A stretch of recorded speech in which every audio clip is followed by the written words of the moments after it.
Good morning all of you. मैं LV सागर GS academy में आप सभी का स्वागत करता हूं। आज की क्लास में हम लोग चंद्रगुप्त विक्रमादित्य चंद्रगुप्त द्वितीय के बारे में पढ़ेंगे। पिछले क्लास में हम लोग समुद्रगुप्त के बारे में देखे थे और समुद्रगुप्त के पुत्र जो हुआ चंद्रगुप्त द्वितीय हुआ, जिसको विक्रमादित्य भी कहा गया है। अभी तक इतिहास में 14 विक्रमादित्य हुए, जिसमें सबसे ख्याति प्रताप जो विक्रमादित्य हुए वह चंद्रगुप्त द्वितीय हुए, जो गुप्त वंश का सबसे प्रतापी राजा थे। तो चलिए उनके बारे में हम लोग देखते हैं। चंद्रगुप्त द्वितीय या चंद्रगुप्त विक्रमादित्य, इन्हीं को कहा गया और इनका शासन 380 से 412 ईस्वी तक था। तो यह समुद्रगुप्त का पुत्र तथा गुप्त वंश का सबसे महान शासक था। जो चंद्रगुप्त द्वितीय था वह समुद्रगुप्त का पुत्र था और गुप्त वंश का सबसे महान शासक था। इसके समय में गुप्त वंश अपने चरमोत्कर्ष पर था। विक्रमादित्य के समय में गुप्त वंश का था अपने चरमोत्कर्ष पर था, यानी सबसे ऊंचाई पर था। इसके काल को भारत का स्वर्णिम युग भी कहा जाता है। यानी चंद्रगुप्त द्वितीय जो था, इसके जो काल था, इसके काल को क्या बोला जाता है? भारत का स्वर्णिम युग भी कहा जाता है। चंद्रगुप्त विक्रमादित्य को सांची अभिलेख में देवराज और प्रवरसेन भी कहा गया है। चंद्रगुप्त जो द्वितीय था, विक्रमादित्य था, उसको सांची का जो स्तूप है ना, उसमें देवराज और प्रवरसेन भी कहा गया है।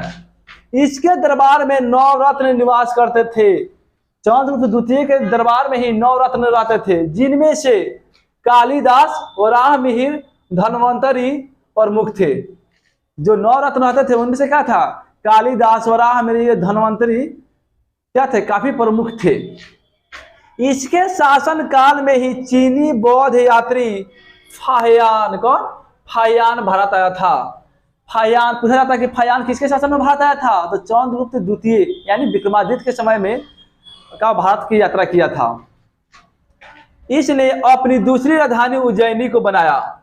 इसने था अपनी राजधानी, दूसरी जो राजधानी था विक्रमादित्य, उज्जैनी को बनाया था।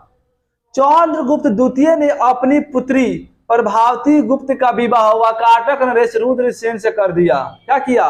जो चंद्रगुप्त द्वितीय था उसकी एक पुत्री थी प्रभावती गुप्त, उसी का विवाह किया वाकाटक नरेश रुद्रसेन से किया। और रुद्रसेन जब का हुआ, उसका मृत्यु हो गया, लड़ाई में मारा गया, तो वहां तक उसके शासन को क्या करते थे? यही नियंत्रित करते थे और अपना दूसरी राजधानी उज्जैनी को बनाए थे। चंद्रगुप्त द्वितीय को देवपुत्र और देवराज के नाम से भी जाना जाता है। इसके जीवन संगी ध्रुव देवी, यानी इसकी जो पत्नी थी, कौन थी? ध्रुव देवी थी और कुबेर नागा थी। इसकी जो पत्नी थी ध्रुव देवी और कुबेर नागा थी। इसके बाद अगला शासक इसके पुत्र कुमारगुप्त प्रथम हुआ। यानी चंद्रगुप्त द्वितीय के बाद उसका पुत्र कुमारगुप्त क्या हुआ? गुप्त वंश का अगला शासक हुआ।